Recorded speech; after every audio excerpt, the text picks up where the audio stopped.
Well, good evening, everyone, and welcome. I'd like to call the City of Homestead presentation portion of our regular monthly council meeting to order. And first, I want to apologize for the delay. I know we were supposed to begin at 5. We had some meetings upstairs, and again, our apologies for the delay. So first on our agenda tonight is the city's presentation to the Homestead Soup Kitchen. As we began working in the budget year last year, we began with the thought process of picking a service organization, a not-for-profit, and assist them with their endeavors. And our awardee this year is the Homestead Soup Kitchen, and I see we have the contingent, so if y'all want to come on up.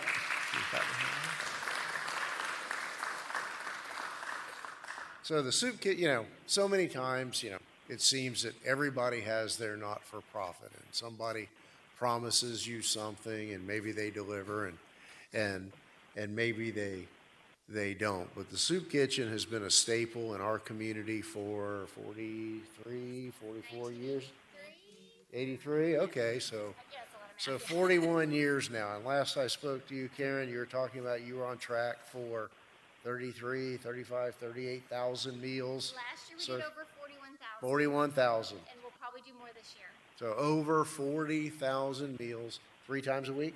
3 times a week, Monday, Wednesday, Friday. Monday, Wednesday, Friday at the Soup Kitchen that has been in their current home for decades now, providing a meal ready to go to whoever comes in the door and says they need it.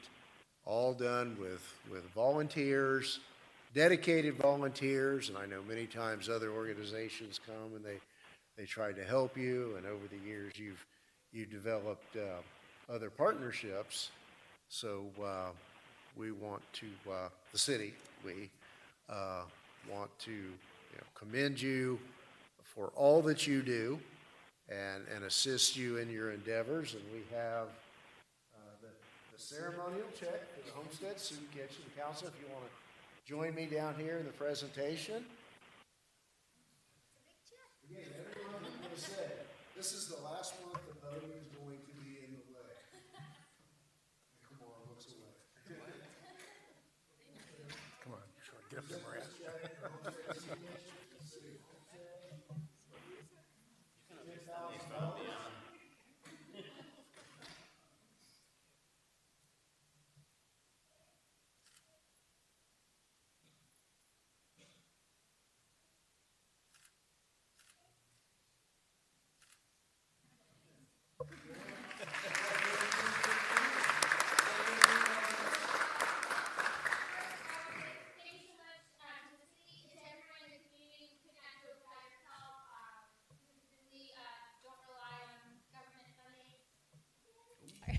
Except for today.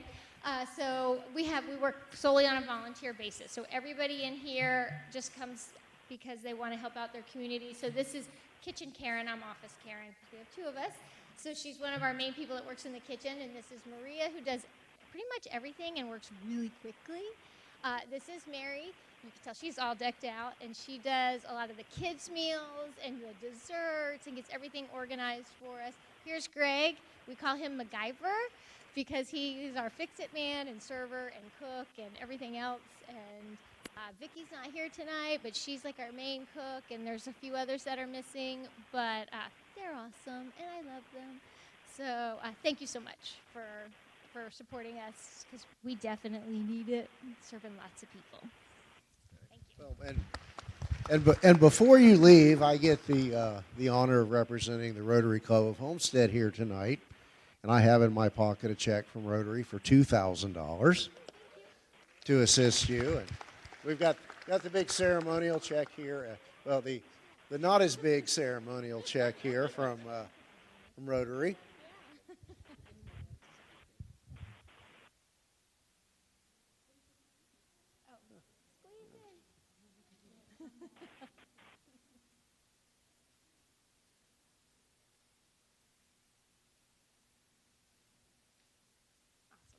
Thank you so much.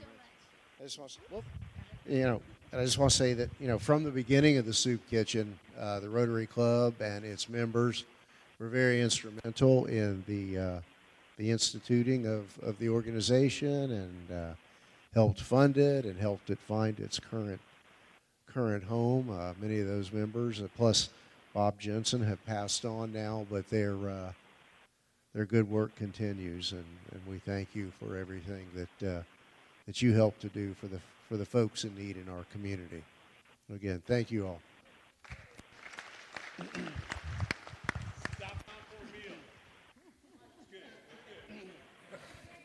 All right. Very good. Councilwoman Bailey, I think you've got the next. Thank you, Mayor. Good evening, everyone. So, we say it often, this is the very fun part of our meetings. We get to do things like donate money to wonderful organizations, and we also get to thank pillars of our community. And it could not have worked out better, because the lady we are honoring tonight has also donated much of her time to the Soup Kitchen, so I love how these two come together. We have one of our other SWAC members here, Pastor Joseph, our Vice Chair. If you will please join me in presenting this next proclamation. Oh, and Mr. Pennerton, perfect timing.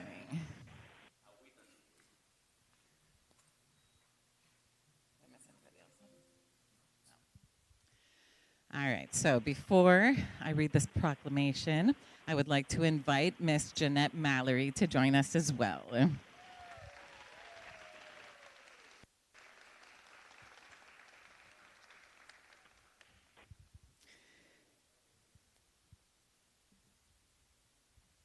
So before I get into the details, you know that we have city committees, and these three members up here are part of the best city committee, called the Southwest Advisory Committee. They have donated countless hours and just time to make the lives of those in the Southwest better. So if we could take one moment to thank these board members here.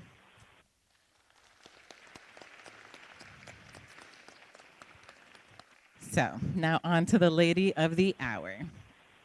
The proclamation today reads, in recognition of over 45 years of dedicated community service and outreach, we hereby proclaim Jeanette S. Mallory for her outstanding contributions to the Southwest Advisory Committee for over 10 years. 10 years. Jeanette has been a beacon of support for the Homestead community through her ministry work and her role as a public servant under several of the City of Homestead's mayors, including the Honorable Roscoe Warren, Steve Shiver, Steve Bateman, Jeff Porter, and our Mayor, Stephen Losner. Whereas Jeanette Mallory's impactful initiatives include spearheading food drives with Farm Share to serve the elders of the community, organizing back-to-school events, Christmas toy drives, and feeding programs. Her commitment to the community extended to her role as PTA Vice President at Laura C. Saunders Elementary, where she was a pillar known for her outreach to underserved populations. She served alongside Russell Black and Brock Schiffer in the Prayer in Schools initiative and the Hallelujah Night in the City of Homestead, providing a safe Halloween experience for the youth in the community. Ms. Mallory is also the founder and serves as president of the Outreach and Community Engagement at Intentional Provisions Outreach Corporation, whose mission is to elevate, edify, and educate underserved communities through after-school tutoring, and they do this at Homestead Gardens and Cutler Manor. Ms. Mallory continues to demonstrate unwavering support by supplying the Homestead Soup Kitchen with goods for over 20 years, an initiative that began under the leadership of Mrs. Juanita Smith. This initiative continues in honor of Ms. Mallory's late husband, Mr. Lorian Mallory Sr., who also served alongside her in providing goods to the Homestead Soup Kitchen for over a decade. Ms. Mallory's dedication to the City of Homestead has been unwavering, serving as a trailblazer for her community. Her role as a community advocate in our city has been acknowledged and awarded many times, showcasing her commitment to making a difference. Ms. Mallory has served on boards for the Southeast Dade Ministerial Alliance as Deaconess of Service and acted as a school ambassador for Miami-Dade County Public Schools and received several awards for her outstanding service. It's almost over. It's not all in here, but it's almost over. She has also been an ambassador for Citrus Health Network and recognized for her support of the military through the Memorial Sloan Cancer Center volunteer program. Today, we commend Ms. Mallory for her exceptional service and dedication to the community, and we express our deepest gratitude for her tireless efforts in making a positive impact on the lives of many. Ms. Mallory, your legacy of service will continue to inspire and uplift the community for years to come. Now, therefore, our Mayor, Stephen D. Losner of the City of Homestead, does hereby proclaim August 21st, 2024 as Janet Mallory Day.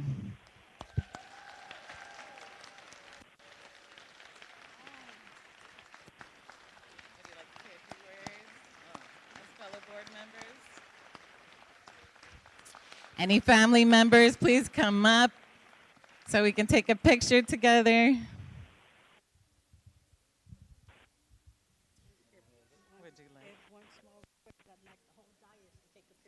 Please come join us.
Thank you.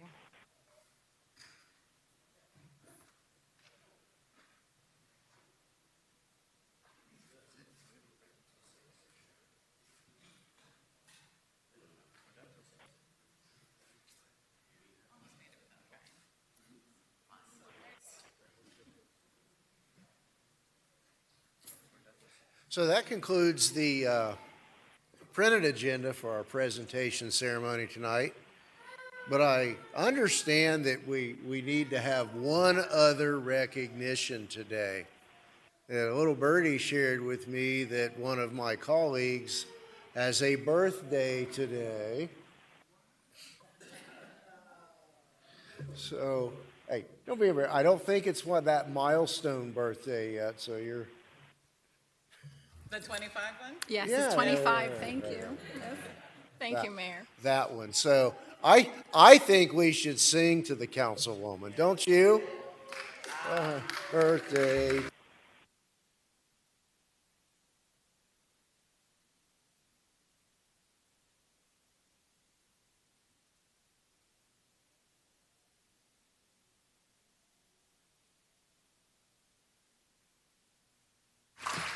Thank you all very much. And I was here for Andrew, so that might give you some timeline. Thank you. So with that, this meeting is adjourned, and we will convene the regular council meeting at 6 p.m. Again, thank you all for being here and all that you do. Good evening, everyone, and welcome. I'd like to call the City of Homestead regular City Council meeting to order. Today is Wednesday, August 21st, 2024, and it is 6 p.m. Tonight, we'll have the invocation by Pastor Nick Hage, pastor of the Miami Vineyard Community Church, followed by the Pledge of Allegiance with Councilwoman Avila and our great Homestead Police Explorers. Would you all rise, please? Is the pastor here?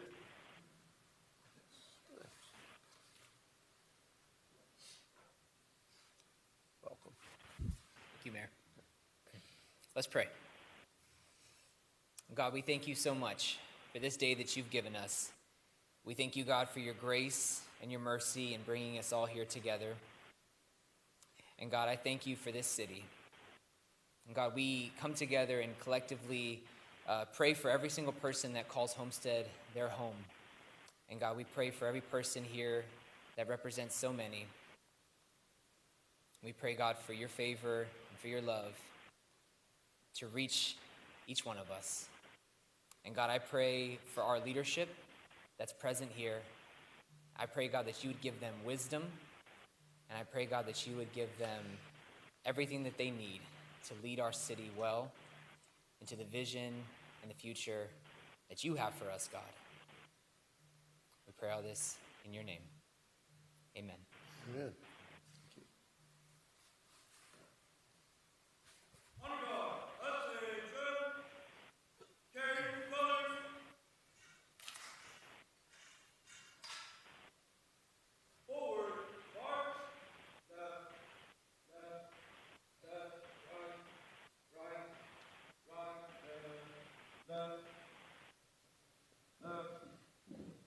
On guard, hope, right, face, breathe in, on. Please join me as we pledge allegiance. Allegiance to the flag of the United States of America and to the republic for which it stands, one nation, under God, indivisible, with liberty and justice for all. Order, arm. Left, face. Forward, march. Left, left, left, right, right, right, left.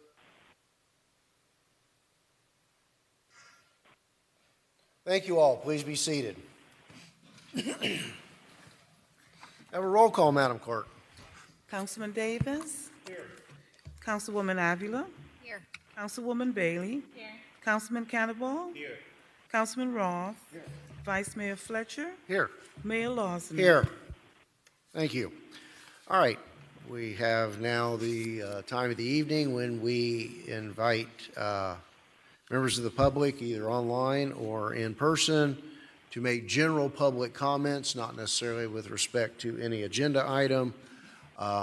Please give us your name and address for the record, and we'll limit you to 3 minutes. First, we have a registered speaker, Claudia Gonzalez. Ms. Gonzalez, are you with us here? Claudia Gonzalez with the Farm Worker Association? Okay. Do we have anyone online? Is there anyone else in the audience wishing to speak, make a general public comment? Seeing none, I will close the public comment section of the agenda. Mr. Manager, are there any additions, deletions, or deferrals? Good evening, Mr. Mayor, council members. At this time, the administration would like to delete car item 4323, tab 7, FDOT Turf and Landscape Maintenance Joint Participation Agreement. We intend to have a meeting on Friday, this Friday, August the 23rd at 2 p.m. with the District Secretary of FDOT to explore possibility of enhancements in the type of reimbursements that the city is entitled to. Thank you, sir. Do we have a motion to defer tab 7? Moved by Councilman Bailey, seconded by the Vice Mayor. Any discussion? All in favor? Aye. Any opposed? All right. Does that complete the deferrals? That's correct, sir. Thank you. All right. Our next item is the consent agenda, which consists of tabs 1 through 9, with the exception of tab 7. Do we have a motion to approve? Moved by Vice Mayor Fletcher, seconded by Councilman Cannibal. Any further questions or comments? All in favor? Any opposed? All right. Next item is our public hearings, ordinances, land use items, et cetera. Mr. White. Yes, please be advised the following items on the quasi-judicial nature.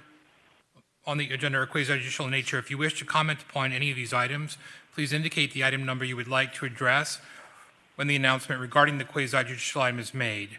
An opportunity for persons to speak on each item will be made available after the applicant and staff have made their presentations on each item. Swearing in, all testimony, including public testimony and evidence, will be made under oath or affirmation.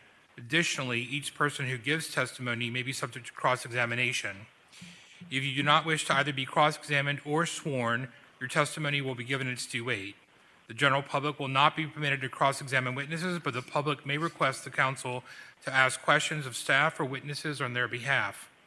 The full agenda packet on each item is hereby entered into the record.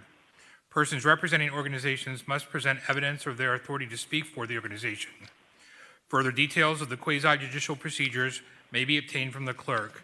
In accordance with Code Section 2-590, any lobbyist must register before addressing the council on any of the following items.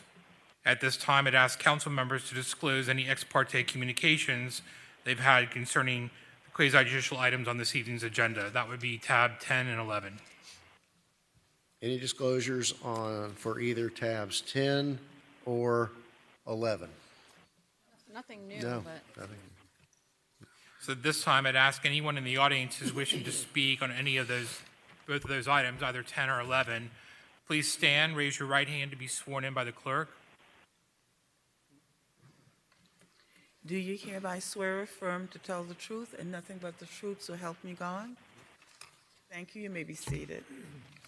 Tab 10, card number 4340, is a resolution of the City of Homestead, Florida, approving a special exception as requested by KAMAL PATWARY for the development of a single-family dwelling unit on approximately 6,850 square foot parcel within the multiple apartment R3 zoning district located at 846 Northeast 5th Avenue, as legally described in Exhibit A and providing for an effective date.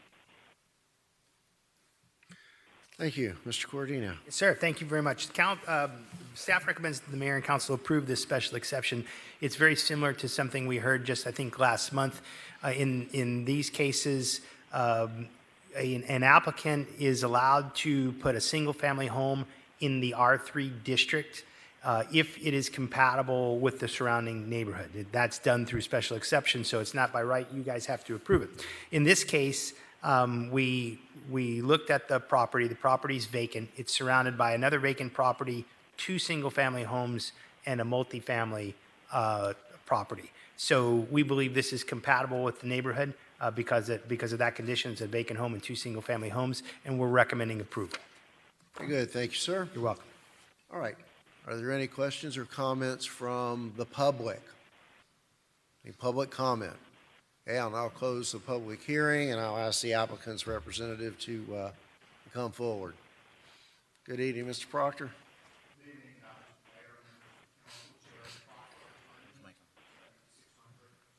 57th Avenue. Thank you. We like the staff recommendation. This matter was filed several years ago, so it was filed in advance of your moratorium. It is less than a 7,500 square foot lot, but it is a grandfathered lot, and as Mr. Corradino explained, this is an application really of an underdevelopment, a development in a multifamily area of a single family home. Thank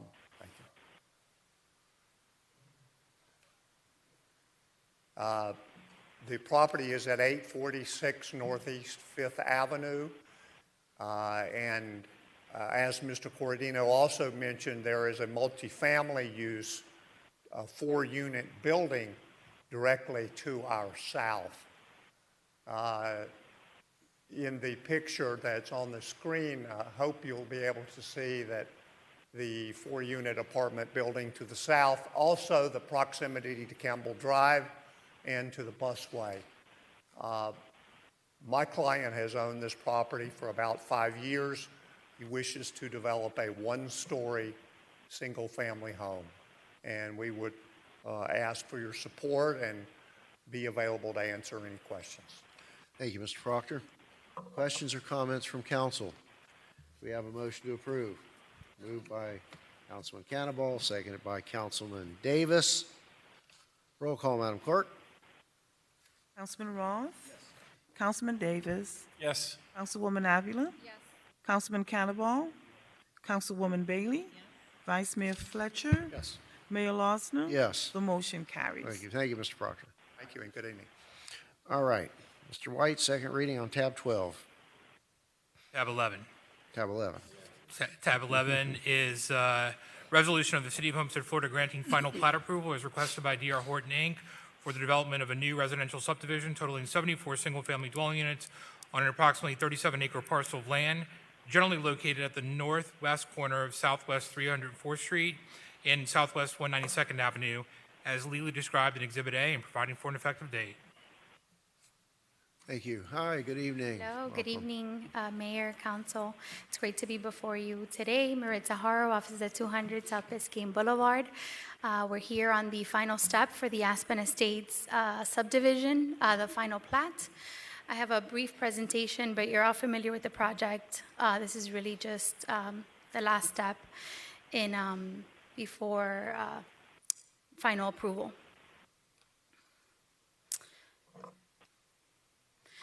So this is the site. It's 37 acres.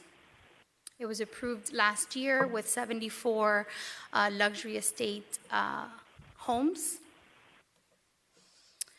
On the screen, you'll see that's the tentative plat that was also approved last year. And before you this evening is the final plat, which is consistent both with the approved site plan and the approved tentative plat. Has 74 lots and 2 tracks for private roads and the mail kiosk as required by USPS. And that's it. I'm available for any questions. Thank you. Any final questions from council? I know this is just for the public, mostly an administrative process. This project was approved long ago. All right, this moved by Councilman Cannonball, seconded by Vice Mayor Fletcher. Before we have a roll call vote, is there any public comment? Hearing or seeing none, I'll close the public hearing and ask for a roll call vote. Councilman Roth? Yes. Councilman Cannonball? Yes. Councilwoman Bailey? Yes. Councilwoman Avila? Yes. Councilman Davis? Yes. Vice Mayor Fletcher? Yes. Mayor Losner? Yes. The motion carries. Thank you. All right. Next item, tab 12. Yes, moving on to your legislative items this evening. Tab 12 is the second reading of an ordinance of the City of Homestead, Florida, amending the City Code of Ordinances by creating Section 30-554, exception for existing schools, to Article 5, non-conforming lots, uses, and structures, to allow certain expansion exceptions in whole or in part within a property or onto an adjacent property or onto a contiguous property.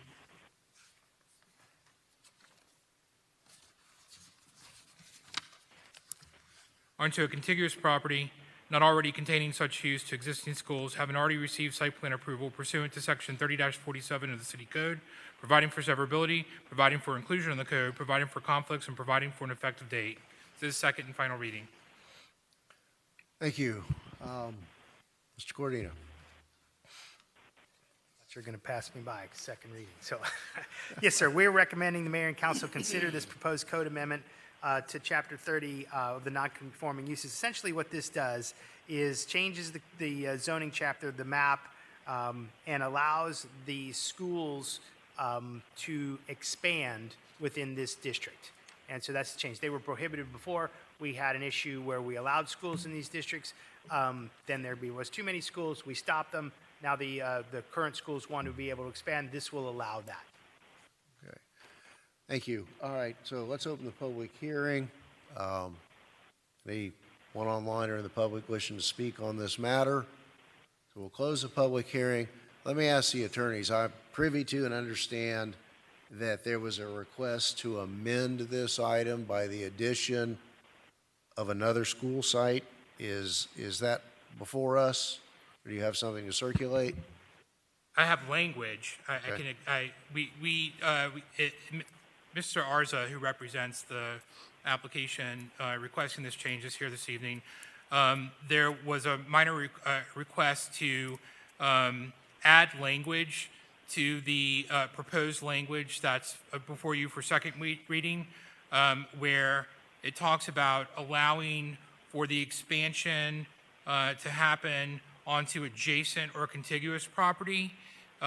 There's also a request to include language that would allow or a property across a minor street that's defined in our code. So the language with respect to a minor street and the geographic area would remain the same. However, there's also a request to expand the current geographic area that's identified in the language that's before you to also include a secondary geographic area that would be defined west of Chrome Avenue, south of Northwest 6th Street, east of Northwest 1st Avenue, and north of Northwest 5th Street. So that would be, an easy way to do that would be to just say located within the following geographic areas, and then where, and then have A and B, which would be defined two geographic areas. And then also, if you were to approve the minor street, then there would be a further stipulation that any existing school expanding across a minor street can only expand in one direction. So, in other words, if you have a site and there's a minor street on one side, then you wouldn't be able to take advantage of expanding both east and west or north and south. You could only do it one way.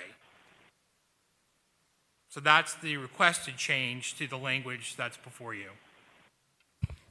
Good. So procedurally, do we need a motion and a second on the proposed amended language? That would be correct. Okay. All right. So before we have that, any questions or comments from council? Do we have a motion to include those items of amendment into the item? Moved by Councilman Cannonball, second by Vice Mayor Fletcher. All right, so let's have a roll call vote on the amendment.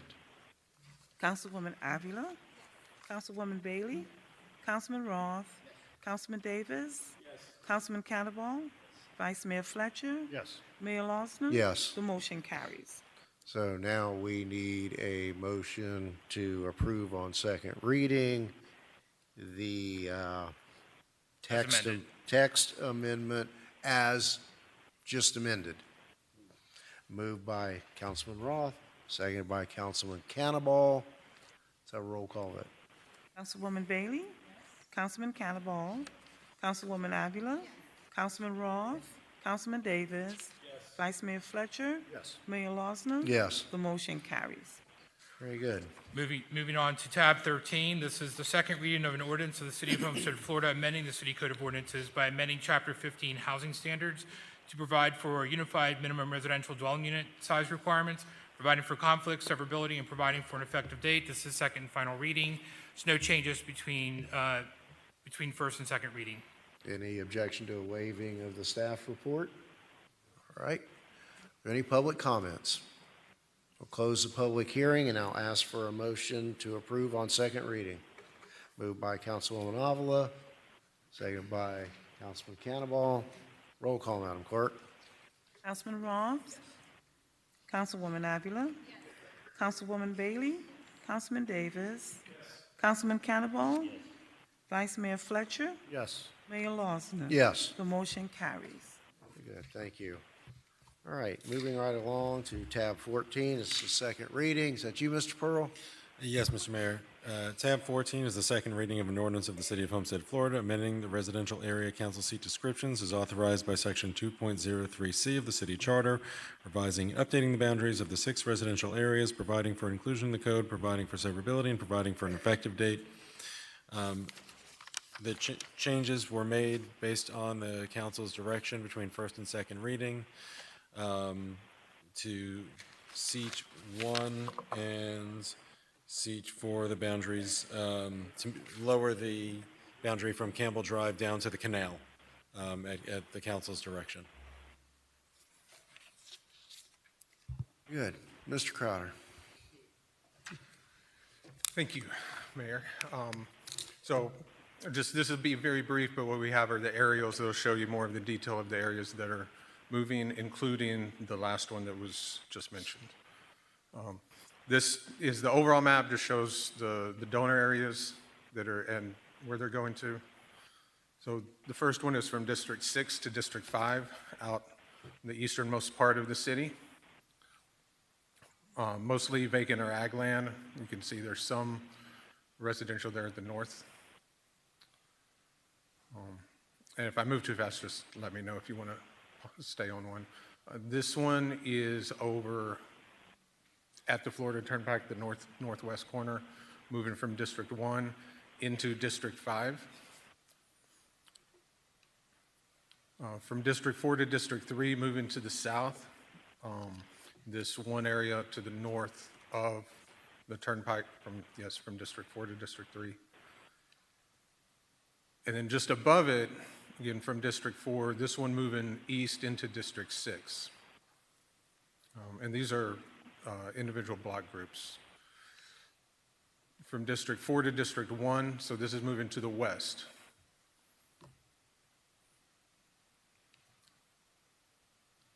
From District 4 to District 1, also moving to the north.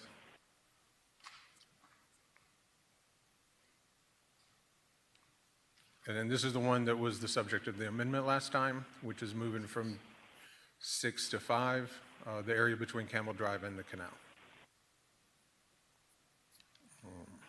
Again, this is what the final map would look like, and then in looking at the differentials and what's the variance between the average target, wanting to be under 10%, this gives you shows you where each one of them is compliant, either over or above, really less than 5%, District 1 being a little bit above that. All right, and just, to bring this forward, the original concern was that the Southwest District was so overpopulated and so widespread geographically that it fell outside of those margins, and this corrects that and makes some adjustments to reflect neighborhoods that just didn't exist when these lines were drawn in. Excuse me, in 2002. A couple items I want to bring forward is that, and I recall we had the discussion, I don't think I was hearing little voices in my head at that moment. We talked about bringing the Sandero site into the villages. And I'll admit, I misread the map. The map that was before us that we forwarded did not include the movement of Sandero into the villages. And I've asked Mr. Crowder to come up with that, to give us a number of residents in this one little apartment complex here at the northeast corner in this photo that would be moved into the villages, and the west boundary line of what we generally refer to as Sandero continues southward. That lines up with the westward line of the village's seat as it now exists. And then in addition to that, a little bit of trading between the Northwest and the Southwest to kind of make up for the loss of those units from the Southwest to keep that equalization. Do you have that graphic? There we go. The southwest is everything to the south of that purple box. Now, going forward, this is very technical, like very close in nature to a charter change. And these were initiated over the last couple of days. And just as we find with the charter, if you push here, something else pops up there. So the concern from council, our legal counsel, is that if we want to move forward with these changes, that we signal that and allow Mr. Crowder and the attorneys to come back and we adopt the map in full once they've clarified any glitches. Next Tuesday, the 27th, it's Tuesday the 27th, 28th, 28th. I would have to join virtually. I would have to join virtually on Tuesday. 27th? Tuesday the 27th, when I believe that, the manager may have another item to bring, but, there's a concern that there be absolutely no mistakes, given that the time frame that we have there. So, I need your input on whether or not we go forward with the map that was brought forward or with the proposed, so that we can go forward, on a very quick special call basis. Once the technical gurus have concluded that, all those T's are crossed and the I's are dotted so that there aren't any hiccups later. Yes, Councilwoman Bailey? Thank you, Mayor. Can we have a copy of these slides here? Because that's exactly what I was asking for at the briefing a few weeks ago. I just kept getting... These two are brand new. These are new. I understand that. brand new. But to be able to see the residential areas compared to some of the apartment complexes, because I think that if we do a little bit of a deeper dive, the Southwest is losing a lot of single family or areas where more permanent residents seem to be. And that's what worries me the most. We already have such a small turnout that... Well, and to your point, this proposal would bring in a purely single-family neighborhood. I understand that. That's why I want to look at it and see, because, just to make sure that we're not hurting ourselves, because I don't feel like that's something that we can go on population solely. If we can get some type of stats that look at what the east side compared to the west side, renters versus home ownership, I think that we're going to find that there's a very big difference. Thank you. And I completely agree. And that's how some of these districts were originally drawn. The type and the mix and, historical demographics and so forth. But seemingly, as some of these projects come online in the next couple of years, we're going to have to revisit by necessity, because so long as we have residential area seats, population is the yardstick for that. And those numbers are going to change. But right now, I felt it was important to bring balance to the maps and make some of those east side adjustments between, with respect where the Northwest and Waterstone, and I can't think of two entirely different areas than the Northwest and Waterstone, and where those boundaries intersected. So, for me, this is a phased approach. As Keysgate has those 2,000 new units, as Sandero is built, we're going to need to readdress this in not later than 26. But I just wanted to, to have your input as to whether or not there was an interest to go forward with these changes and come back and have the final adoption at special call on Tuesday. Yeah.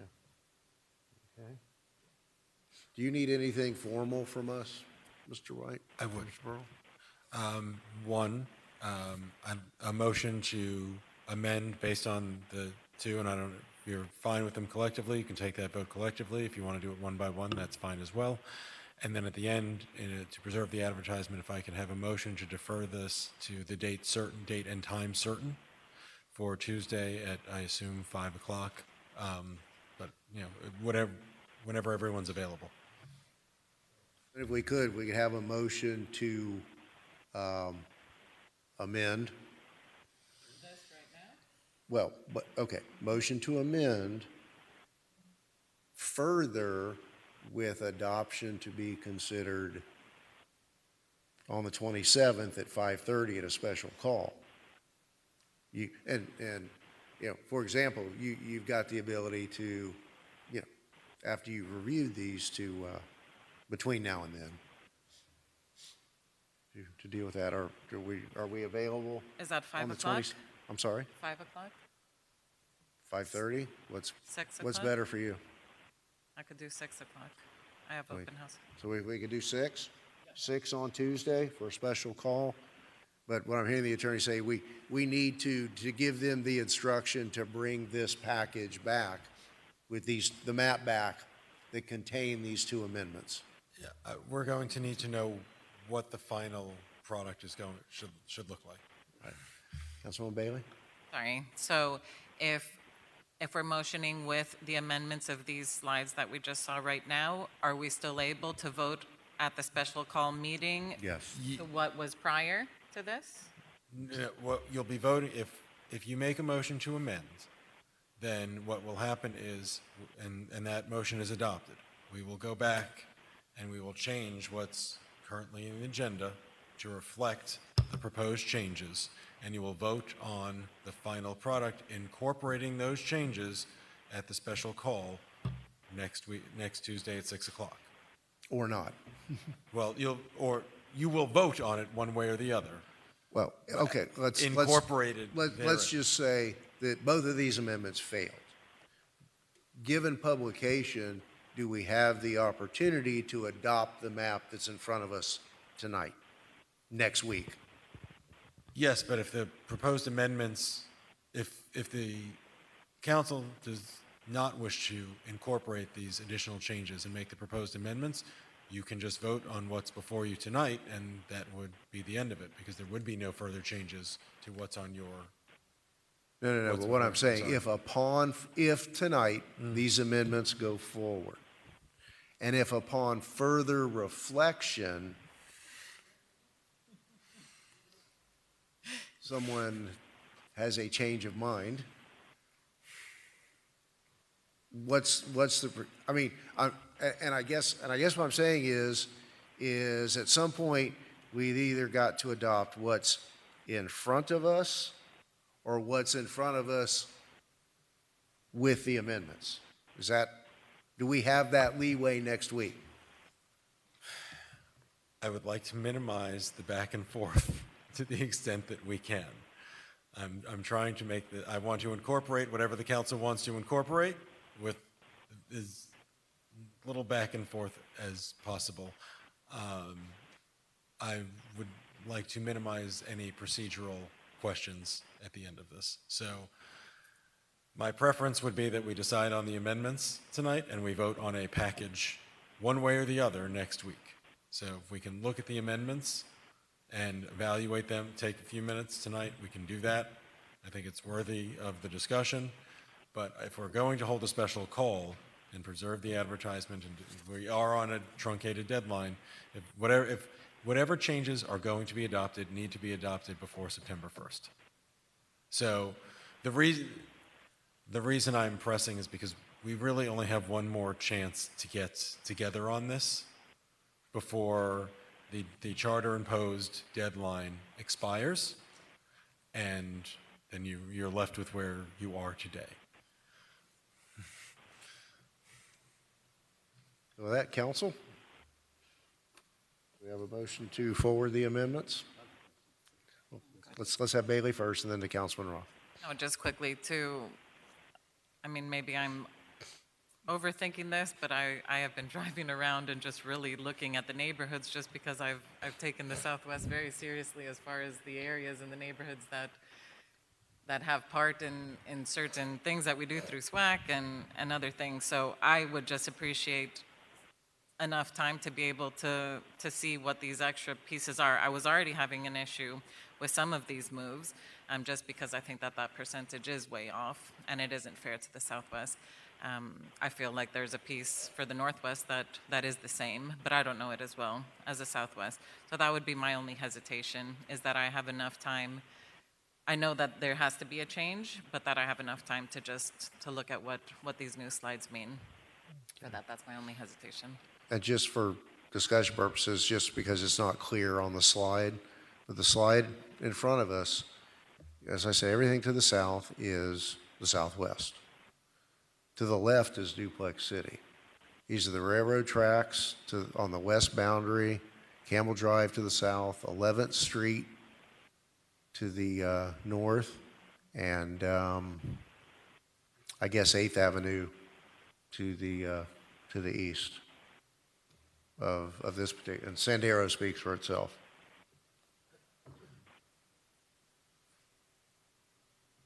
Okay, I'm sorry, Councilman Roth. Thank you. So instead of, I'm trying to figure out the white part that's coming out of the Southwest and going into the Northwest. Correct. Why wouldn't we just leave that in the Southwest section and alleviate the change to 180 residents? And it looks like if those numbers are 242 and 110, that would increase the number of, I guess, houses. Are those numbers houses in those boxes? Those are That's population. Population. That's just population. Correct. So there's 242 and then 110 people there. So, I mean, because to me it looks more uniform, and I think everything to the south of Campbell is actually addressed the Southwest section. Is that right? They all have Southwest addresses. And then everything to the north of that has a Northwest address. Is that right? That's correct. So I think that would, to me, make a little bit more sense. And so in that little block of 180 homes, you're saying there's 2,245 people that live there? No, sir. In the one that's proposed to move, there are 180 residents. 100. No, I think Councilman Roth is looking at, forget about the amendments, the notch south of Campbell that was moving up into the Northwest. Right. Over here on the left quadrant of the map. We've got where the numbers are 110 and 242 with the arrow pointing upwards. That's population within each of those two white areas.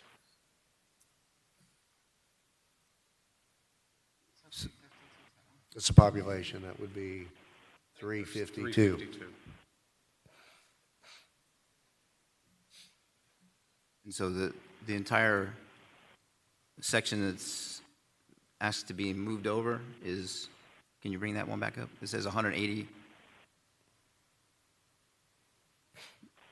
180 residents. So, in this 110 and 242, so to me, it would just make more sense to leave the Southwest in the Southwest and leave the Northwest in the Northwest. Does that make sense?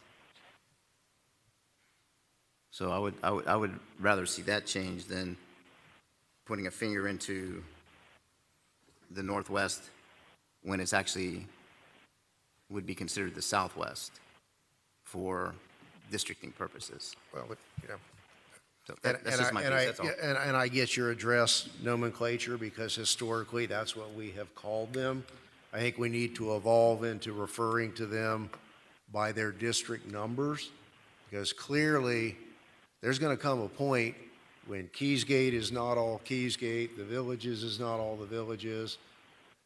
Oasis, part of what we consider Oasis is proposed to be in what we call Waterstone and Malibu Bay.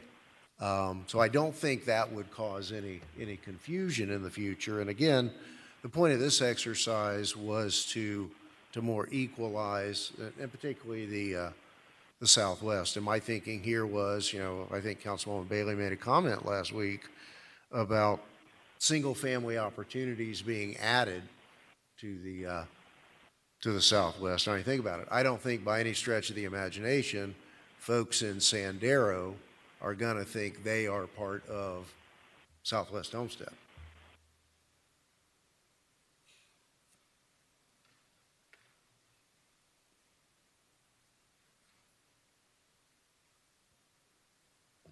Yes, Councilwoman. Thank you, Mayor. So if we adopt these amendments tonight, we're still going to be able to digest, review, tally up, have more questions, and take a vote next Tuesday.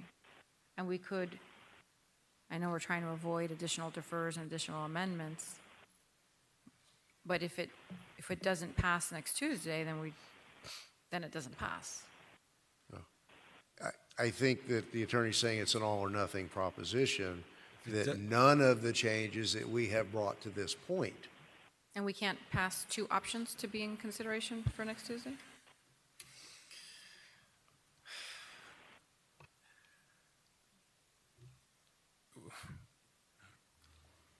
It is cleaner if we can get direction and read final second reading on, what is before you, and we are not, because one of the things that happens, and, we're trying to address this right now, is, as we make these amendments, you're moving one thing here, and what does it affect over there, and you have to look at each boundary and the descriptions, and I know Kevin and I were sitting for the last couple of hours trying to pin this down to this point. I would like a little certainty before we walk into a second reading, because if you want it, it needs to be correct. We don't have an option. This isn't something we can come back and fix later. Whatever we have on September 1st or, August 31st, those are the lines. We will not have, you don't have an option to cure for another year past the election cycle.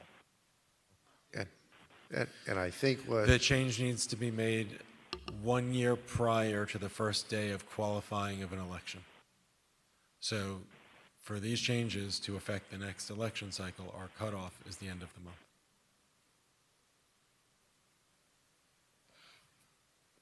month. Let me try to put some of their issues into more lay terms. It's easy to draw lines on a map, but what controls is the written description of the actual boundaries. And that's the concern, that if we were going to adopt these amendments, that we give them, we signal to them we want these amendments to the map that we passed on first reading, to give them time to ensure that the written description of the amended boundaries are correct.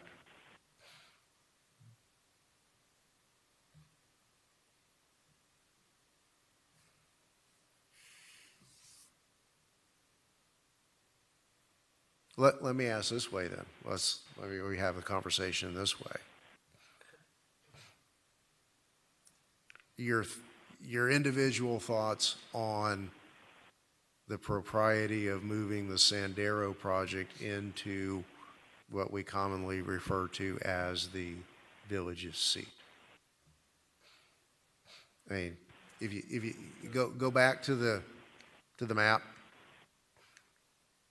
All right, so Sandero is this block here at the bottom right-hand corner of what we typically call the Southwest. 2021 population. Yeah, versus 2021. So geographically, that seems to square off the north end of what we typically call the village's seat.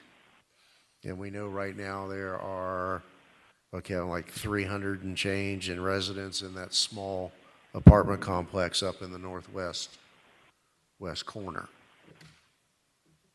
It would be, those numbers would be taken out of Councilwoman Bailey's district. So I guess thoughts on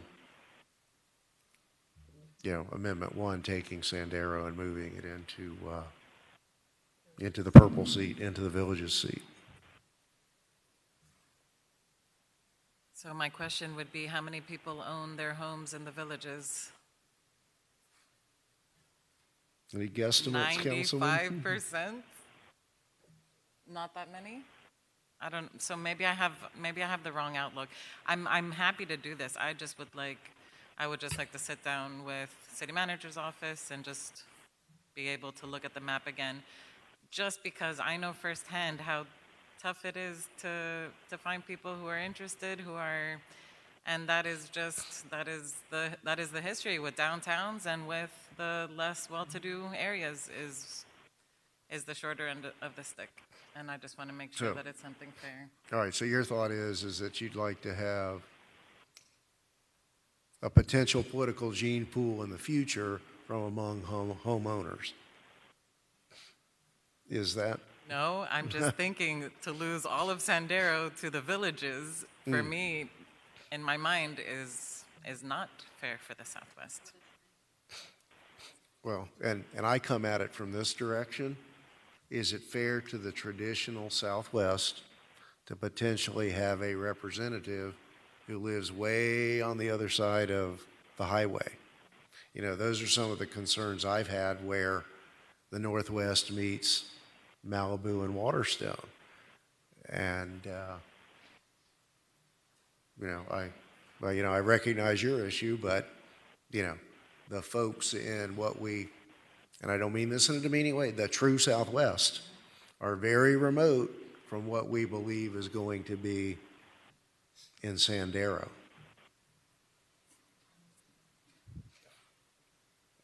That's my thought process.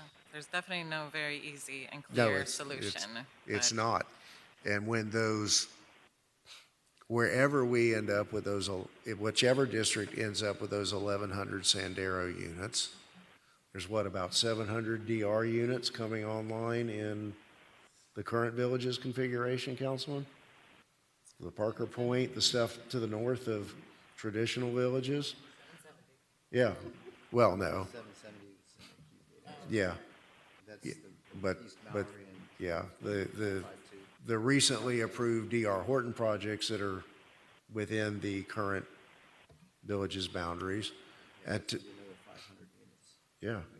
together with the, let's call it 2,000 units that are coming online, the last 2,000 units that will be coming online in Keysgate.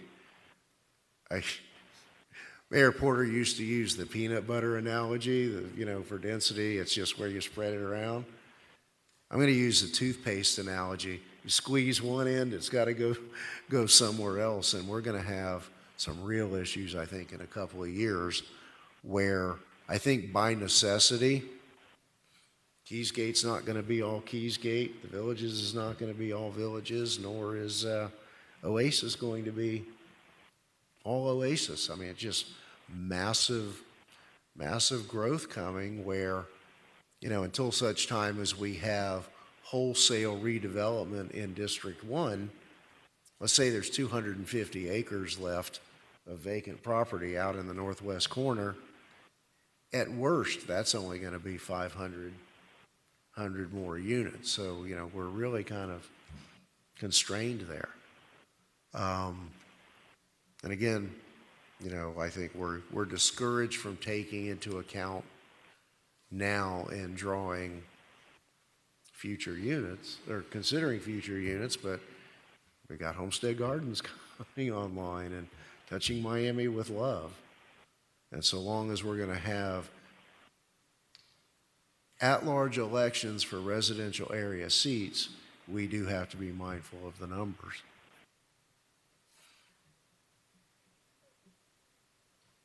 So again, I'll go back to my question, thoughts on moving Sandero into the village's seat.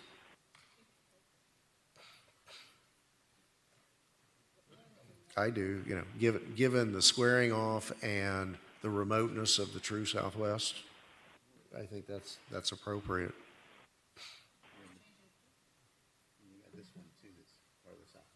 Which one's that? To the north?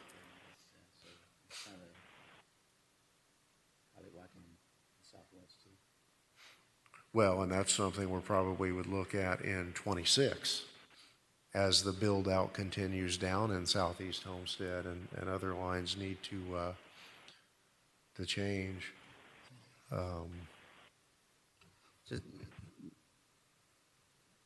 For me, I think what we've come up with now is good. And then we can look at this in 2026. Sendero is not going to be built out probably till 28, 29. So that doesn't affect anything. Let's have a wager on that. Yeah, I mean, we could. So I'd be in favor of just the work that's already been done. Let's approve this for next week, or if we can prove it tonight, Well, whatever it is. if we're not going to make any of the changes, we can approve it can do it tonight and be tonight? done with it. Yeah, so that would be in favor of just, this is good, and then we can look at it. I guess we'll review it again, you said in 2026? Well, we can do it any time. It just can't be effective, Oh, for the depending on time, yeah. the future election, I got you. Right. So whatever we adopt will be in effect for the election of '25. Okay. And then we're on this same time frame in '26 to the extent we would make changes for '27, which don't affect at least a couple of us. Right. I think I'm good with that. I think I'm good with that. So, Councilman Cannonball, you're moving what's before us? Second it. All right, and seconded by Councilman Davis. All right. Anything further from council? And the motion is to adopt the maps as presented in the agenda. Okay. Was it? Yes, Mr. Vice Mayor. So I've been kind of remaining quiet on this a little bit. I'm all for fair and equitable distribution of what needs to be done. But come 2026, I want to be fighting for every seat that's currently in the Keys Gate district at this point in time, because I believe other areas are going to be playing, because I'm losing people now compared to everybody else. My numbers are lower than everybody else's. Well, you're going to have 2,000 new I'm going to have rooftops. 2,000 new rooftops, but, geographically and the way it's going to lay out, and it says Keys Gate on most of those. Until we change that and go to district elections, I think we're going to continue to have this fight. Well, I don't believe district elections are fair and equitable. They certainly don't engender accountability. Yeah, that's when we're going to, we'll have that agreement or disagreement at that point in time, but I Yes, think we we're going to will. have to do that. I think we're going to have to get away from the parochialism of my subdivision or I represent or the their city of Homestead, subdivision. sir. There so you go. However, There you go. still got to look at it the way it currently is listed on the map. All right. So we have a motion and a second to adopt the maps before us. Any further discussion among council? Give the public one more opportunity to weigh in. We'll have a roll call vote, Madam Clerk. Councilwoman Bailey? Councilwoman Avila? Councilman Davis? Yes. Councilman Roth? Councilman Cannonball? Vice Mayor Fletcher? No. Mayor Losner? Yes. The motion carries. Thank you. All right, that takes us to, I find my place here. Tab 15. Tab 15. Tab 15 is a resolution of the City Council of the City of Homestead, Florida, appropriating the balance of the city's American Rescue Plan Act ARPA funds for priority projects, providing for implementation, and providing for an effective date. It's you, Mr. Manager?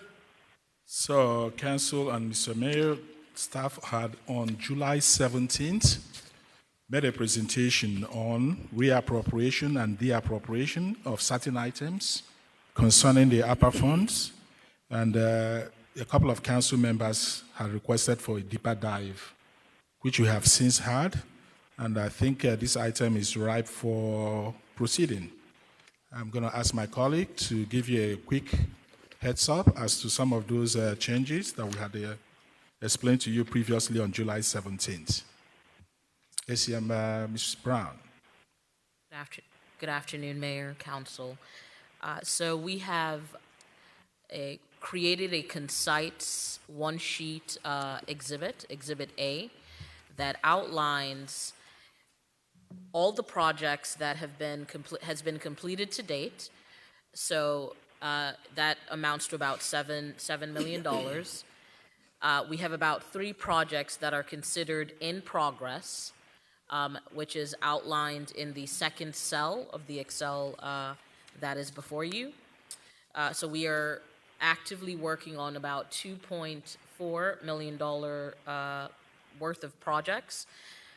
Then we move, and now I want to give your focus to the cell number 3 that talks about projects that we are looking to reallocate dollars from to a proposed list of projects, which is the final cell in Exhibit A.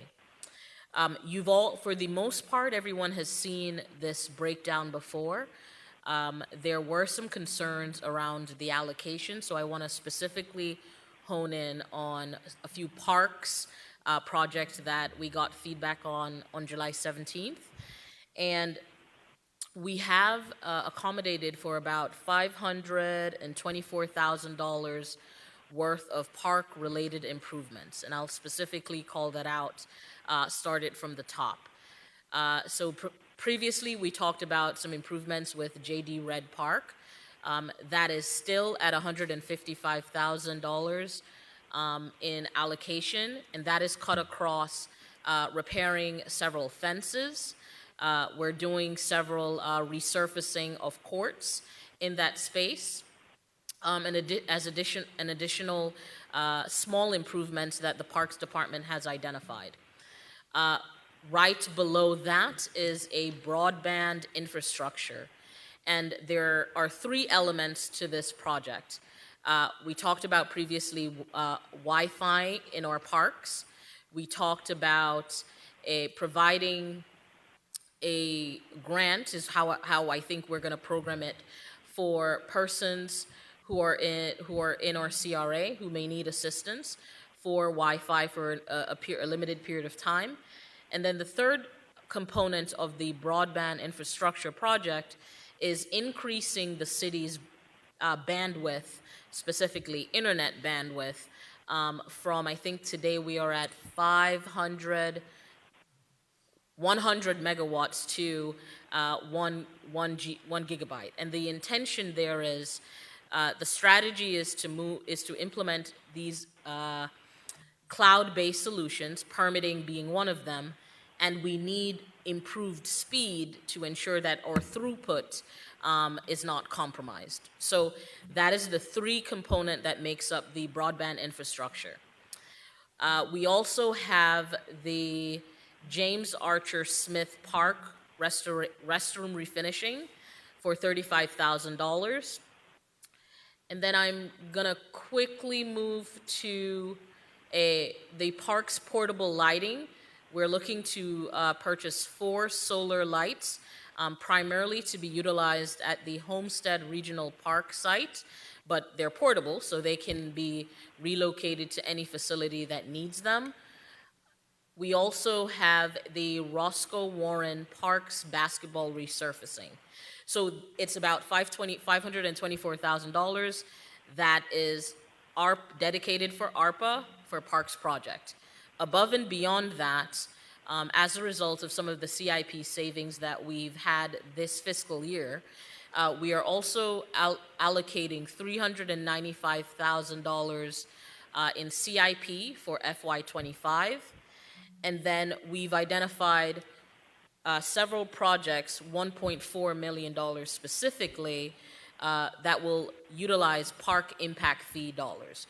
So in total, we have about $2.3 million in parks-related improvements that will take place, or that is budgeted between ARPA, CIP, and our park impact fee for FY25.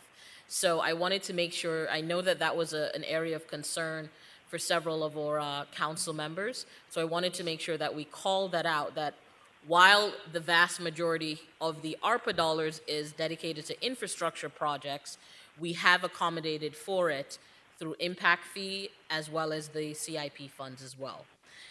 So that was one area of concern. The second thing I'd like to call the council's attention to is in the published version of the agenda, we had we had a Flagler project that was defined as being ARPA funded for $1 million. I think 2 days ago, we received the final quote or the final proposal from the contractor that brought that cost, which is our pump station 22 super bypass. So if we recall through the conversations with the manager, this particular pump station essentially is one of the larger pump stations within the city, and there's about 7 other pump station basins that feeds into it. 13? 13. 13, thank you. There's about 13 other pump station basins that feeds into this pump station 22. The proposal came back from the contractor at $4.2 million. We've had to remove the Flagler project, the $1 million Flagler improvement project.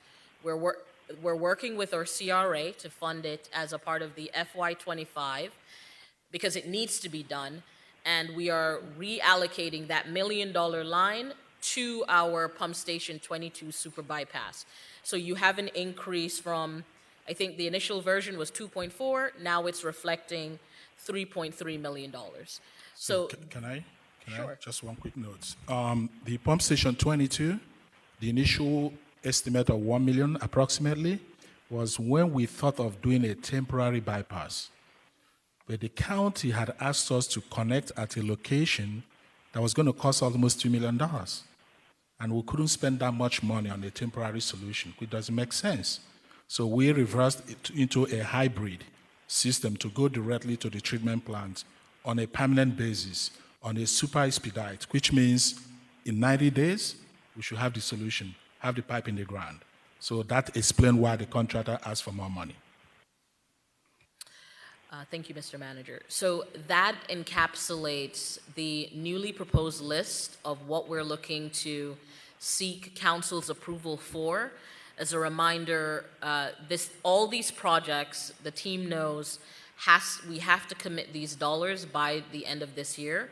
So that's December 31st, 2024. And then we have to complete these projects by 2026. So that is the abbreviated presentation, and we're happy to take questions if there are any. Thank you. Council? Councilwoman Avila?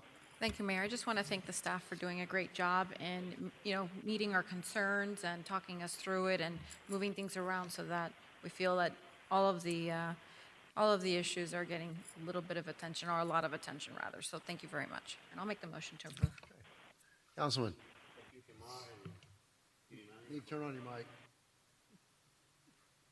For that pump number 22, I think that's the most important item in this place. A lot of businesses are dependent on that pump to open. Anything else? Yes, Councilman Roth. Thank you. Something reminded me of some improvements I think we're already doing at parks at JD Red, which was the conversion of tennis courts into pickleball. And the only reason I'm asking that is because I haven't heard any updates, and I thought we were going to try to get those done by September. But the Roscoe Warren resurfacing is also kind of crucial, and maybe we can get somebody to go out and look at the tennis courts in the Audubon Park as well to see when the last time those were resurfaced. And I think they were done pretty recently, but the weather and everything, and I walk through there every day, and it amazes me how many people are using those facilities in Audubon Park. So just a update, if you can, real quick on the pickleball stuff.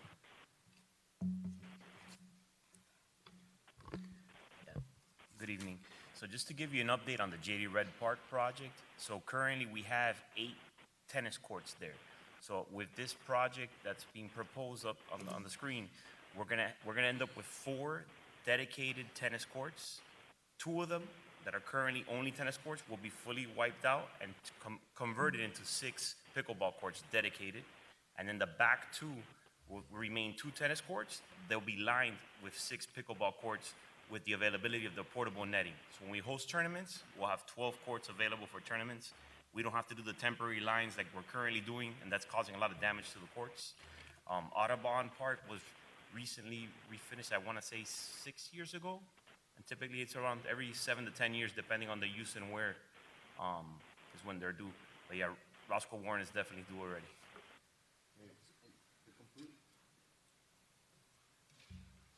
Right hand. There it goes. So the completion date for JD Red, for the pickleball tennis courts. So that's going to depend on the method of procurement. Currently, I have a meeting set with Gordian. We're going to look at this through the JOC contracting process, similar to how we're doing these roofs. I have a meeting set with them on September 3rd. At that meeting, they'll be able to give me an update if they can do it within our budget and how quickly they can do it. These type of projects typically don't require much lead time. They're readily available materials. Typically within a month, you can get those things done once awarded. If we have to go out for bid, it'll be a little longer. Great, thank you, Mayor. Yes. So Council, one of the things that we will do, given the time-sensitive nature of these items, we will provide a monthly update on where we are as we move forward, because we have to hit this 12/31 deadline. So we will give you an update on the progress and the overall timeline subsequently. And Mr. Manager. Yes, what I propose to do is, on a monthly basis, come back to council, either by memo or an update during council meeting on the ARPA funded projects, how we're doing. Thank you. That's tremendous. Sorry.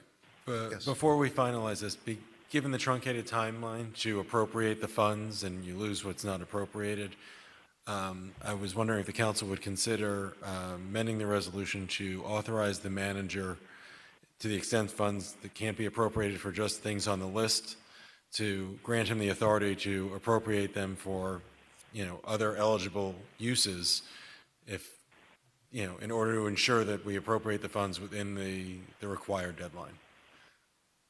If the council is open to that idea, a motion to that effect, and I'll make that change. All right, so let's see if there's any public comment, then we'll ask for that motion as amended. Yes, please come down to the mic. Come down to the microphone.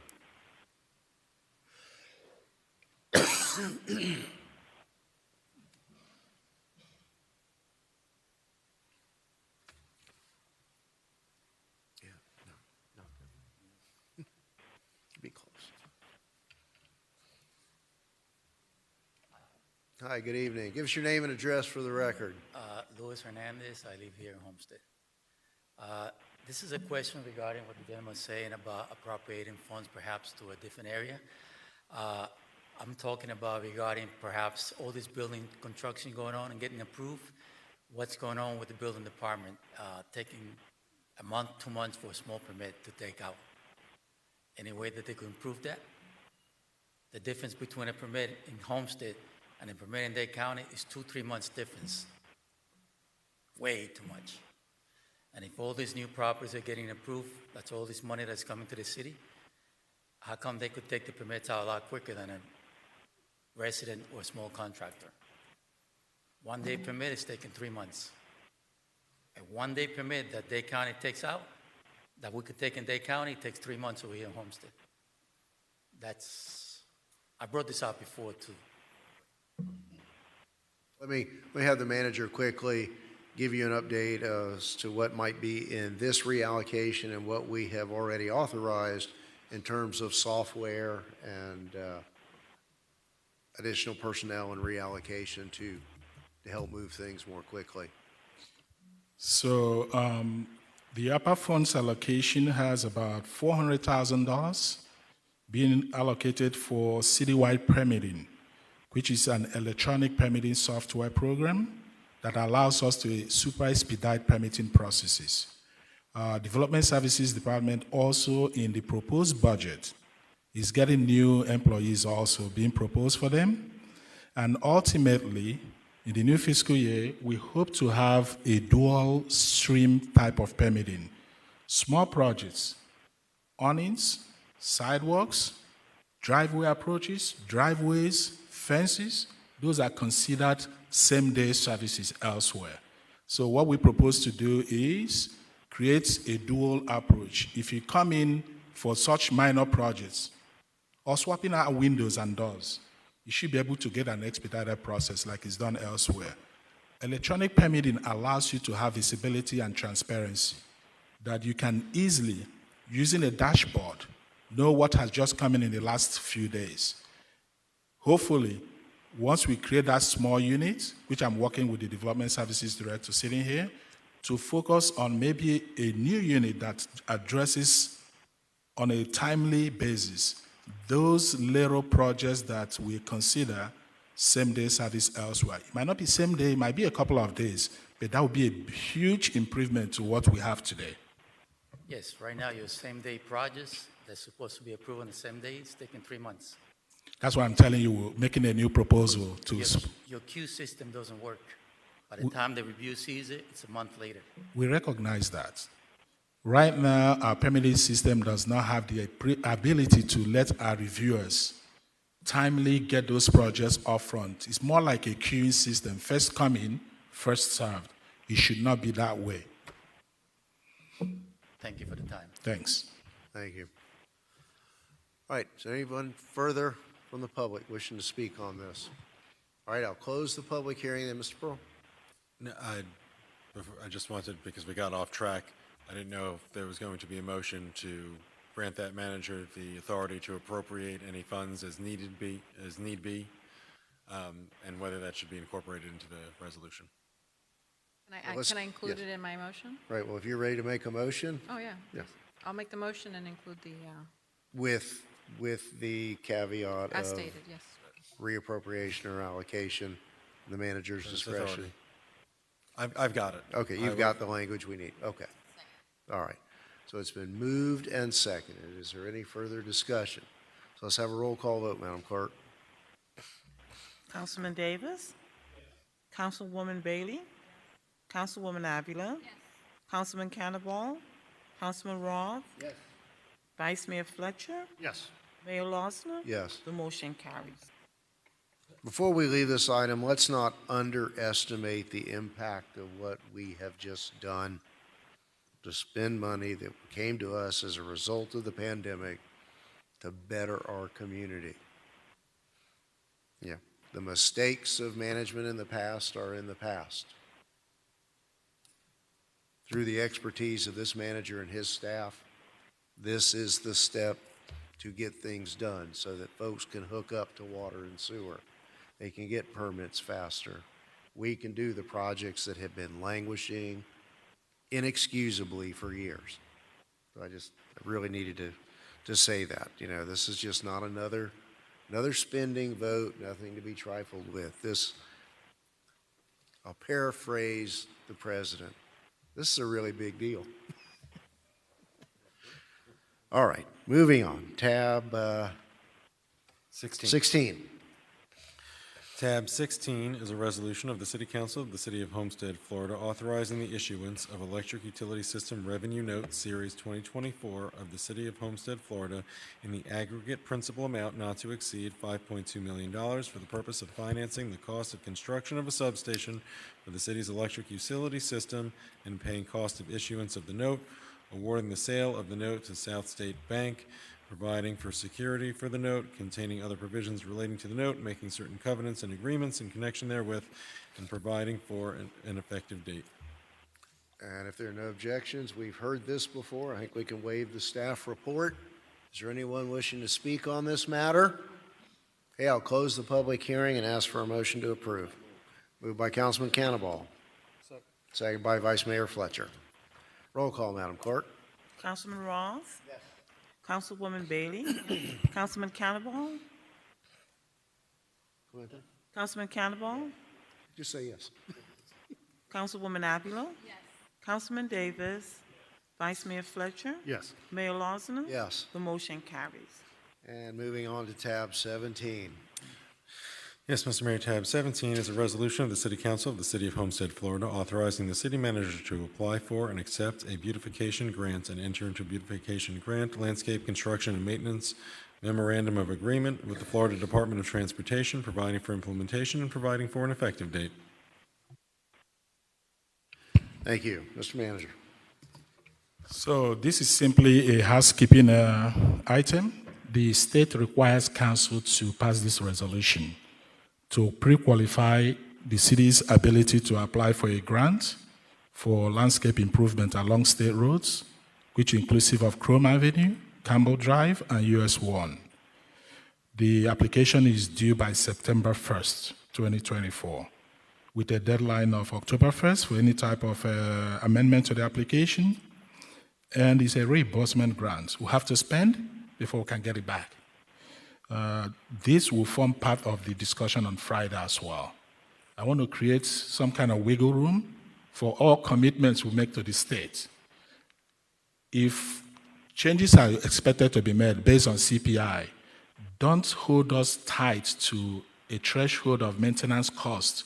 You establish today, 5 years down the road, cost has gone up. So we want to propose to the state, as part of all these grant applications, to give us the flexibility of adjusting the maintenance reimbursement cost based on CPI. So we're asking the mayor and council to authorize us and by resolution to apply for these grants and have the ability to come back in case they want to impose conditions that we consider stringent, such as the type of species of trees and the maintenance timeline, so that we can all have a proper definition as to what our commitments will be. Right, and as I understand, we'll come back, just as we're doing with the other grant, to come back and discuss location and species and disbursement. But let me get back up on the soapbox. 2 months in a row, we have voted to accept or approve grants, something that I hope happens every month from here on out. So, moved by Councilwoman Avila, second by Councilwoman Bailey. Second, also, and just take this opportunity real quick to thank you guys since you're here for the last Rock Your Block. I know that you didn't come to a council meeting after, but you guys are great community partners, and that was a really, really wonderful initiative for you to help out with. So thank you. All right, so I'll ask for any public input. We'll close public comment section. We have a motion and a second. Let's have a roll call vote. Councilwoman Bailey? Yes. Councilwoman Avila? Yes. Councilman Roth? Yes. Councilman Davis? Yes. Councilman Cannibal? Vice Mayor Fletcher? Yes. Mayor Losner? Yes. The motion carries. Very good. Moving on to tab 18, Mr. Manager. Sorry. Tab 18 is a resolution of the City Council of the City of Homestead, Florida, approving a license agreement between the City of Homestead and Start Off Smart, Inc. for the use of the Police Athletic League facility for the provision of youth programming, providing for implementation, and providing for an effective date. All right, Mr. Manager. So this is a housekeeping item. No changes are being made. This is simply to give them the comfort level that they have a lease agreement, which is a license agreement, to use the facility. For the years they've been there, they don't have any type of legal instrument authorizing them to be there. This corrects that. That's just appropriate and fiduciary level housekeeping. We have a motion to approve, moved by Councilwoman Bailey, second by Councilman Cannibal. Any public comment? Roll call, Madam Clerk. Councilwoman Avila? Yes. Councilman Roth? Yes. Councilwoman Bailey? Yes. Councilman Cannibal? Yes. Councilman Davis? Yes. Vice Mayor Fletcher? Yes. Mayor Losner? Yes. The motion carries. All right, moving on to tab 19, Mr. Pearl. Yes, Mr. Mayor. Tab 19 is a resolution of the City Council of the City of Homestead, Florida, authorizing the city manager to award ITB 2024-30 for the traffic signal installation project to AUM Construction, Inc., providing for implementation, providing for an effective date. Hey, Mr. Manager. So this construction work entails quite a number of things that are not clearly captured in the title of the item. So in addition to the installation of a new traffic signal light, the construction work scope is inclusive of signalization components, controller cabinets, conduits, cables, and pull boxes, the whole 9 yards. In addition to that, it also includes 2 existing light poles will be removed and replaced with 8 new light poles. And also, the work is going to be performed through FPL and includes all necessary roadway reconstruction that is within that whole project area. So I just want to make sure that we capture the full scope definition that the title does not reflect. The timeline for construction is about 11 months from NTP, which is inclusive of permitting and any type of demobilization that is required and cleanup. I know Councilman Larry Roth is really interested in this project since it's something of his interest. It's in the Keys Gate. Very good. Good. That'll be music to the ears of a lot of folks out there that knew about the donation by the developer and been wondering what happened to all of that money. Well, there we go. Yeah. All right. Do we have any public comment? Close the public hearing. We'll ask for a motion to approve. Moved by Councilman Cannibal, second by Vice Mayor Fletcher. Roll call, Madam Clerk. Councilman Davis? Councilwoman Bailey? Councilman Cannibal? Yes. Councilman Roth? Yes. Councilwoman Avila? Yes. Vice Mayor Fletcher? Yes. Mayor Losner? Yes. The motion carries. And moving on to tab 20. Tab 20 is a resolution of the City Council of the City of Homestead, Florida, authorizing members of the various boards and committees of the city to work in concert with city staff to deliver supplies to the elderly and infirm residents of the city during a declared state of emergency, providing for implementation and providing for an effective date. Mr. Manager. So this is something brand new in the city of Homestead. Thanks to Councilwoman Jennifer Bailey for sponsoring this item with the administration.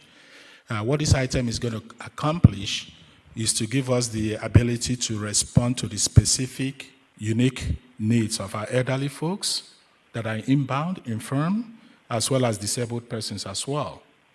During a legally declared an emergency such as hurricane, if the city is planning to distribute sandbags, ice, and water, we should be able to take it to those who need it most and who are unable to come out to come get them. We intend to leave it open for participation of all that qualify under the eligibility protocol that will be developed, and folks will be able to pre-register before that day, before any declared emergency. And a couple of local organizations such as SWAC and CRB will be interested in participating as program partners. If any council member has any additional entity or organization that would love to be part of this program, you're welcome to suggest that. This is something that is very big elsewhere. The elderly folks love it. They don't have to worry about sand, ice, and water. The city will bring it to you. Keep in mind that this is a reimbursable item by FEMA, so it's not any impact to our budget. Keeping the medications during power outages and for people to preserve their food as well. Tremendous. That's what you do in a mature, mindful city. Any public comment? Okay, I'll close the public hearing. Councilwoman Bailey, would you like to move this item? Do we have a second? Second by Councilwoman Avila. Roll call, Madam Clerk. Councilwoman Avila? Yes. Councilman Davis? Yes. Councilman Roth? Yes. Councilwoman Bailey? Yes. Councilman Cannibal? Yes. Vice Mayor Fletcher? Yes. Mayor Losner? Yes. The motion carries. All right. Mr. Manager, any further business?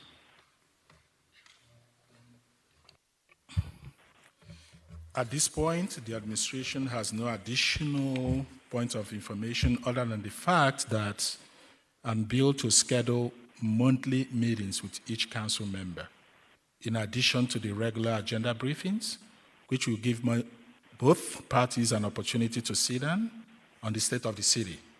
Rub minds, you make recommendations for the good of the cause. I think it's something that I proposed at the beginning of when I was coming in, that I would love to have these meetings. It helps to give you a clear picture where we're going in the spirit of transparency and openness.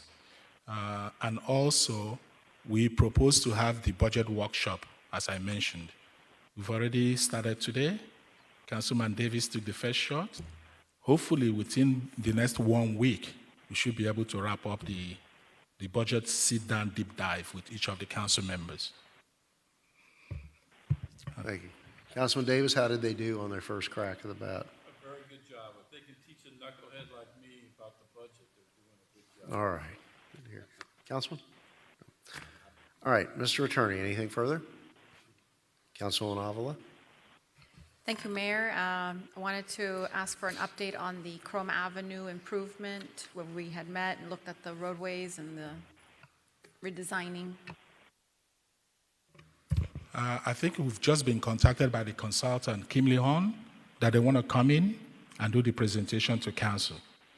But I asked, I think a couple of days ago, that I want to have first an internal meeting to make sure that they did what council asked for them to do. Very good, thank you. And just thank you for spending your birthday with me, or my birthday with you. I'm ready to go. Yeah, let's get you home for some cake. All right, Councilman Cannonball, anything? Okay. Councilman Davis? Councilman Roth? Just real quick, I know I mentioned to the city manager's office in the past, and thank you for addressing some of the woes on the streets when it comes to debris that the contractors have been leaving around. And I don't know what we can do about Palm and 167 Avenue. The light's been corrected there, but those dump trucks, and Vice Mayor Fletcher will attest, are just messing that corridor up. And you can't go through that corridor without getting your car messed up, dust messed up on your car. I don't know who's responsible, who can be held accountable to keeping that area clean, because it's just out of control. And thank you to the police department for the extra watches on the area for the trucks that are coming through there that aren't covering their loads, and they're dropping debris along the roadway. We've had a few good things out there, so appreciate you guys doing that out there for us, because you can almost go by there every single day and you'll see a truck come out of that road and their load's not covered, and they're not carrying grass, they're carrying rocks. So just if we can get a little more attention over there and see what's going on. Appreciate it. Thank you. Thank you, Councilman. Councilwoman Bailey? Thank you, Mayor. Just real quick, a welcome back to everybody with children in school. I hope everybody had a good first couple days. Personally, I had one starting kindergarten and one starting high school, so I bet you can't beat those two milestones. But on that note, on the way to South Dade High School, if we can find out who is in charge of the sidewalks on 288 between about 167 and 169, it is ridiculously overgrown, and students are having to walk onto the road to be able to get to school. So just right around the perimeter there of South Dade High is incredibly overgrown. Thank you. Okay, thank you. Vice Mayor Fletcher. Yes, just real quick, the FDOT areas are the Turnpike Authority areas as you exit off of the Turnpike onto Campbell Drive. Typically, our city is looking very nice, except when you get off on those exits or go to get on the exits, really overgrown. If we could address that with the folks and have them take a look at it.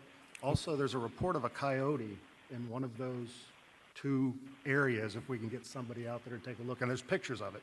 So get somebody out there to maybe remove the animal and put it where it should be. Lastly, myself and the city manager, or the city attorney, will be going to Daytona on Friday to discuss getting the championship race back. So if you have any ideas or any additional things you might want to bring up, please go to the city manager's office and he can forward it to me, and we will be happy to have that discussion with the folks of NASCAR. Looking forward to coming back with really good news. That's all. Vice Mayor, on the intersection of Turnpike and Campbell, we do have intention of addressing that in location. I've been talking to Councilwoman Erica Avila as well. However, FDOT just recently informed us, don't do any new plantings there. We are coming in with roadway reconstruction of that area. Whatever you put in there, we're going to remove in the next 18 months. So don't worry about spending tax dollars. So what we intend to do is to work with them to see as they develop the plans for that whole intersection as you are crossing Campbell to get into the Turnpike. If you're coming from south, you have only one lane. And the merge as you cross Campbell is a little messy there. I've seen it, and I drove through there yesterday as well. And I don't know how people have not been crashing their vehicles at that point. So, which is what they are trying to fix. So I will simply focus on maintenance of existing landscaping there, cutting grass by them, since it's part of their work, through their vendor. We'll bring it up on Friday as well. And whatever improvements we propose should be done subsequent to their construction.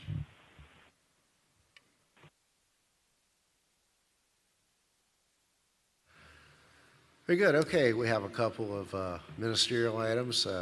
We've confirmed the appointment to the Community Relations Board of Amari Williams. Any objections? Thank you, Councilwoman Bailey. And 2 appointments to the Southwest Advisory Committee of Tamika Smith and Artavius Smith. Thank you again, Councilwoman Bailey. Any objections? We're all good with that.